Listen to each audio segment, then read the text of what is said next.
So when we think about mass supervision, remember that there's both a formal and an informal side to it when we're thinking about the US context. It's not simply patterns of legal exclusion and the requirements that are heaped on people who have criminal records as it would be in Europe.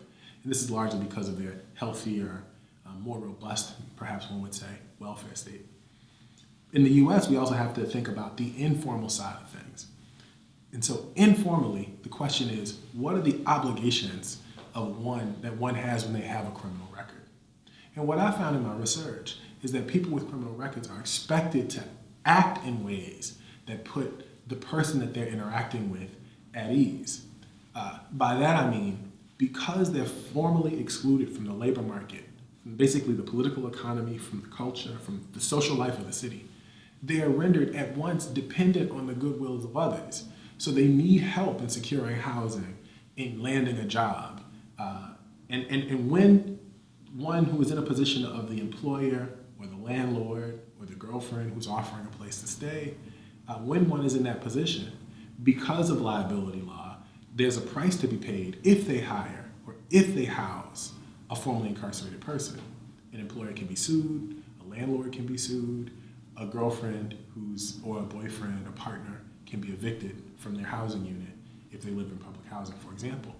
And so to provide these services is to do the formerly incarcerated person a great favor. They have to go above and beyond and take personal risk to provide the service for them. How do I, if I have a record, convince you to take this risk on me? I have to prove to you that I'm a good person, that I'm worth the risk.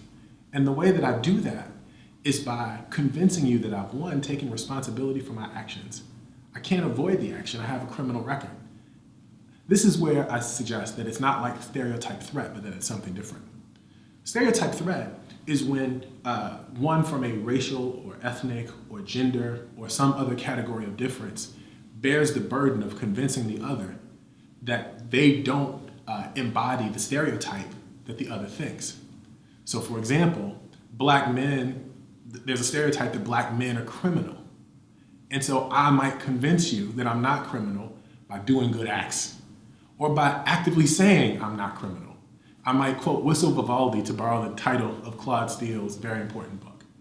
The problem with a formerly incarcerated person is that they cannot whistle Vivaldi, right? They cannot prove to the other that they are not bad people, not a threat. They do not have criminality because they've been convicted of a crime.